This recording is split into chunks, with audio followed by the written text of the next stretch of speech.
দক্ষিণ কামৰূপৰ মিৰ্জাস্থিত art and craft স্কুলৰ উদ্যোগত দিনৰ ভাগত হাৰ্টথ্ৰব জুবিন গাৰ্গৰ প্ৰতি শ্ৰদ্ধা জনাই মিৰ্জা শ্বহীদ ভৱন প্ৰাংগণত শ্ৰদ্ধাঞ্জলি অনুষ্ঠান অনুষ্ঠিত কৰা হয়। শ্ৰদ্ধাঞ্জলি অনুষ্ঠান হিচাপে বন্তি প্ৰজ্বলন আৰু পুষ্পাঞ্জলি প্ৰদান কৰা হয়।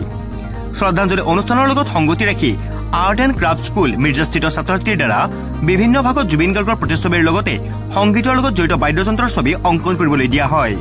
এই অনুষ্ঠানতে আৰ্ট এণ্ড ক্ৰাফ্ট স্কুলৰ মিৰ্জাৰ তৰফৰ পৰা জুবিন গাৰ্গৰ প্ৰতিচ্ছবি অংকন কৰা হয়। আনহাতে এই অনুষ্ঠানতে উপস্থিত থাকি দক্ষিণ কামৰূপ ছাত্ৰ সন্থাৰ সভাপতি দেৱব্ৰত দাসে এটি গছপুলি ৰোপণ কৰে।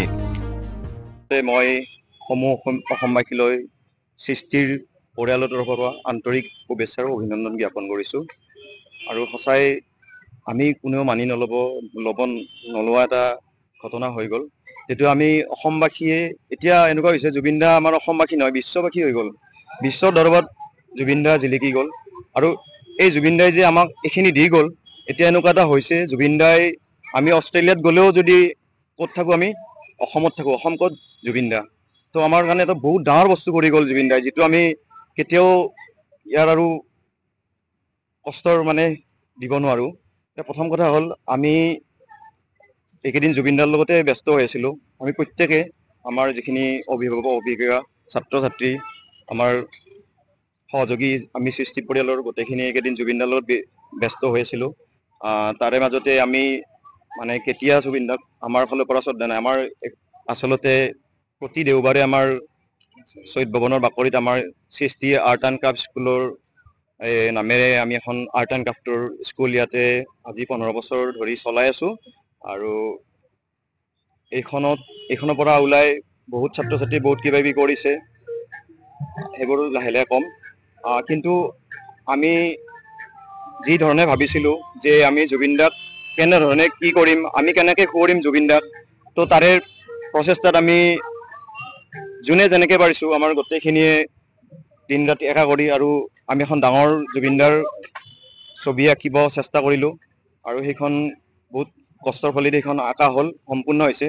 আৰু সেইখন আপোনালোকে ইয়াতে দেখুৱাম আমি সেইখন দেখুৱাম আৰু কি কি হৈছে আমি শ্ৰদ্ধাঞ্জলি গোটেইখিনি আপোনালোকক ইয়াতে দেখুৱাম। আৰু ক'ব গ'লে সঁচাকৈ বহুত ভাবিব নোৱাৰা এটা ঘটনা হৈ গ'ল। আৰু জুবিন দা আমাৰ মাজত মৃত্যু অস্বাভাৱিক বুলি আমি সকলোৱে ইতিমধ্যে গম পাইছোঁ। হয়, গতিকে ডেকা যুৱক হিচাপত আপোনাৰ মন্তব্য কেনেকুৱা?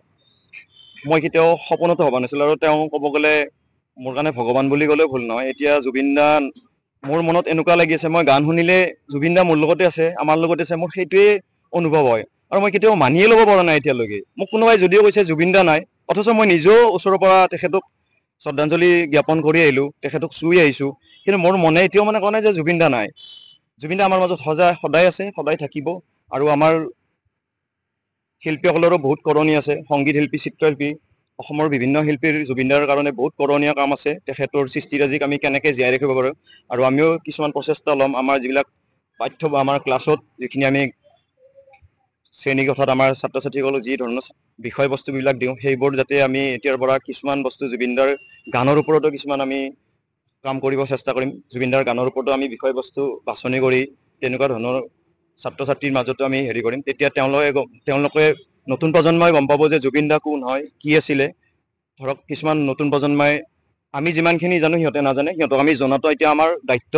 আৰু আমি সেইখিনি কৰিম বুলি। মৃত্যু তদন্তৰ ক্ষেত্ৰত কি ক'বা?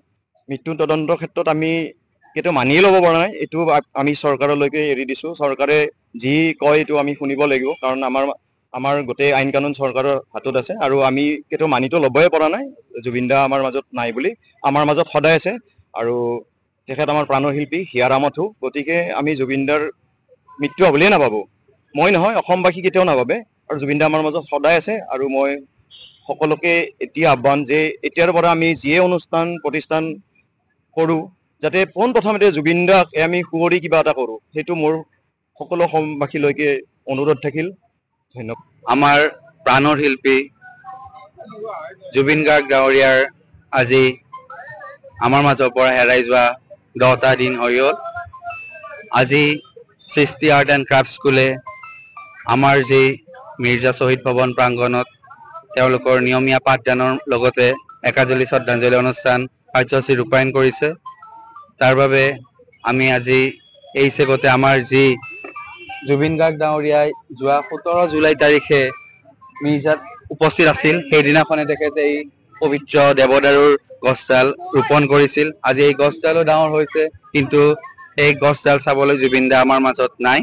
সেয়েহে আমি আজি দুখিত, আৰু লগতে তেখেতৰ যি ন্যায় অতি শীঘ্ৰে হ'ব লাগে, তাৰ বাবে আমি দাবী জনাইছোঁ। ধন্যবাদ। পলাবাৰীৰ পৰা Jitumoni Sharma report, news any 365।